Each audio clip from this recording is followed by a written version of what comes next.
Hey everyone, this is going to be the post-game reaction to the game today, of course. The Chiefs playing the Saints in the first week of the preseason. Unfortunately lost 24 to 26, but of course the preseason game doesn't count against your record, so I'm not too worried. The most important part about this game is seeing how some young players played, make sure the starters are playing well. Some players have Jim Sanchez to show off for other teams. Some players have a chance to show them off to see if they can make this team. So, let's talk about some of those players. So, of course, the score ended 24-26. A little weird at the end. So the Chiefs could have they could have ran the ball, just kneeled, and they would have had could have run out 40 seconds off the clock, kick punt with 20 seconds left. But unfortunately, Chris Ludicon throws a pick where he probably shouldn't have even thrown that ball, just probably kneeled or something, or went down, and it goes the other way. They were up at that point because the Saints missed their 2-point conversion when they could have tied the game if they kicked the PAT. So if the Chiefs just try to run out the clock right there, maybe punt with 30 seconds left, then the Chiefs would have won this game. Unfortunately, that didn't happen, but it's okay. It's still preseason, doesn't matter. I'm sure Andy Reid is going to really stress some end of the game management this upcoming week just for that reason. So let's talk about a few players that were pretty good today. I'll talk about it a little bit. But first, I would like to talk about the defense, the first team defense especially. So when this first team Saints were on the field, they went down super easy, got a quick touchdown. Even Jameis Winston in the second drive of the game, another quick touchdown. The Chiefs defense looked kind of overwhelmed, especially with who I noticed, Justin Reid, looked pretty bad today. He was always late making tackles. He was always running after some kind of crossing route. I think he got ran over and his tackle had to get cleaned up too. So Justin Reid probably needs to step up his game a little bit, but not too worried about him. He's always been one of the Chiefs solid. He was one of the Chiefs solid players last year. I'm sure that will continue. So that's pretty good. And then obviously Brian Cook playing exclusively with the first team. Saw Mike Edwards in there. So pretty sure those are going to be your first three safeties. Obviously Brian Cook being the first one, and then Mike Edwards coming off the bench in those dime and nickel packages. So that part of it, and then more in the secondary. Trent McDuffie, he got beat for a touchdown today, but there's nothing much he could do there. His length is going to be a problem sometimes. He's only 5'10" or 11, so he almost got his hand on a ball that went over his head. But it's going to happen sometimes. But he's too good of a player. And I saw him notice a couple other times getting going probably the kind of defense that was being played is probably a deep zone. But he kind of got a little bit taken advantage of underneath. But I'm sure that's just the defense the Chiefs were playing. In general, the Chiefs defense looked pretty uninspired. At least the first team defense looked pretty uninspired today. I think they were playing the cover two the whole time, they're doing a lot of last season. It's preseason. Obviously, Steve Spagnuolo doesn't want to show too many of his cards already, so that makes sense. It's okay. But obviously, you would like to see a little bit more effort from the Chiefs' first team defense. Hopefully, in the next game you can see that. But the next game is against a worse offense. So, Derek Carr led Saints. The Chiefs have been taking advantage of Derek Carr for years. Couldn't really do that this game, but at the end of the day, it's a preseason game. You shouldn't be too worried about it. If the pattern continues into the first week of the season, second week season, then you can start worrying about it. But and even if that happens in the first week, Steve Spagnuolo's defenses always get better, and we know most of these players are good.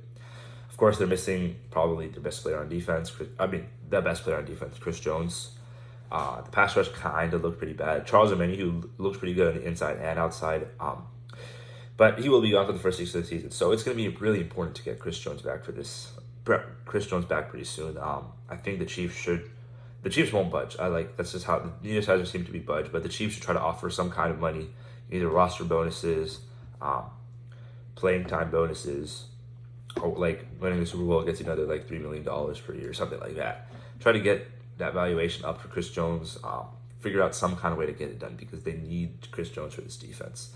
Another player, a lot of controversy in Chiefs Kingdom surrounding this, but Nick Bolton obviously is a huge lightning rod. He kind of cemented himself as the best linebacker the Chiefs have last season.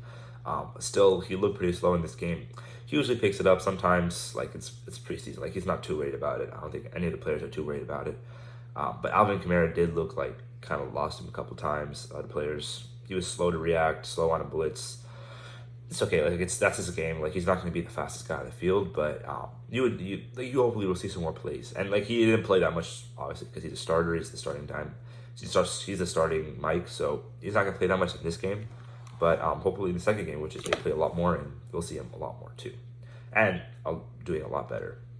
The first team offense played one series. They were trying to feature Clyde Edwards-Helaire for some reason. He got the first run of the game. The second down, Patrick Mahomes had a quick rollout, dump off to him for a couple yards, and then ran the ball like twice with him. And then Patrick Mahomes tried to scramble up, and then they got stuffed on fourth down with that stupid Blake Bell QB sneak play. Chiefs should completely take that out of their playbook. I don't know why they keep doing that. Also, like, the interior of the offensive line got kind of trashed on that play. I think I was seeing like Colin Saunders was the main person getting affected on that play. So hopefully the Chiefs interior plays a little bit better. I mean, I know that's what it players. Like, it's not going to be a big of a deal, but that play somehow always doesn't seem to work. Always seems to not work. So take out the play, have someone else run it. Blake Bell with that play doesn't really work. So Chiefs have so many other good short yardage options. I don't know why they keep going back to that. But it's preseason. You don't want to show some of those short yardage options, so it makes sense. But Patrick Mahomes was really, really wanted to go for that fourth down. I thought he got the first time. The spots were a little bit iffy. But I honestly thought he got the fourth down. He kind of leaned over a little. Blake Bell kind of leaned over a little bit with the ball, but he didn't seem to get it. That's fine though. Like, it doesn't matter. The Chiefs were in the game at the end, so it's preseason. It doesn't matter at the end. But they obviously didn't get a touchdown. But Patrick Mahomes' game was done after that. Some of the players are still there, like Sky. Some of the starting receivers are still out there, like Sky Moore, MVS, Rashee Rice was out there for a lot of the first team and the second team. A great thing that I saw, like Richie. One of the best things I saw was Justin Ross getting a touchdown after not playing. This is his first game in like 2 years on the dot. So that was really good to see him finally getting a touchdown that he needed. Play a lot of special teams. Really good overall performance from him. Play with the second team a ton. Play with the third team a ton. I think they're trying to give him a lot of reps in this game just to make sure he's feeling comfortable getting hit, getting tackled, like harder than he is going to be in practice. So it's good to see him finally like getting back on track.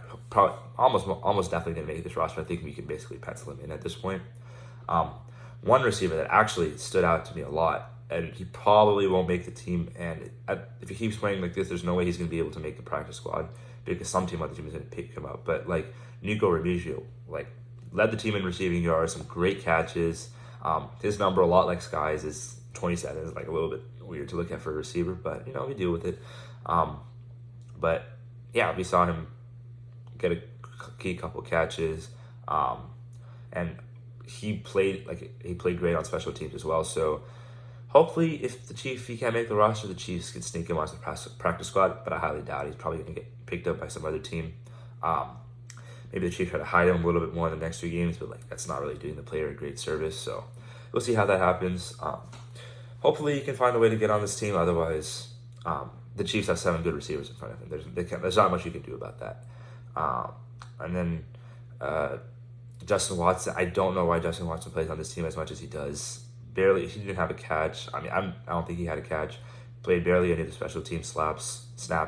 So I don't really know what role Justin Watson serves on this team other than being like a guy who knows the routes. Almost always doesn't get open. Will get open a couple times, like maybe a couple times a week. But like, yeah, this Justin Watson should not hold this much value to this team, but it does for the coaching staff, and I trust them. But hopefully we see like more targets towards some of the better receivers on this team. You can see like the interior offensive line, but not the interior, specifically the tackles played brilliant. Like at least when they're out there, they played well in this game. Donovan Smith can get beat. He was pretty good in the run game. Hopefully that can continue towards season 2. As long as he's just adequate, like he's okay, he's average, this line is going to be really good because the 3 interior players are just that good, and the right tackle, Jawan Taylor, is just like he's a great player.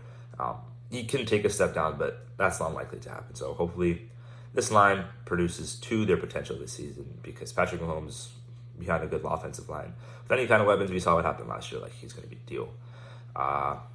Not much action, obviously, for the first team, so not much you can comment on that. We saw Sky Moore out there. Blake Bell was actually out there a lot early. Some people were thinking maybe he doesn't make the team, but I think the indication is that he's making the team. It's probably going to be him.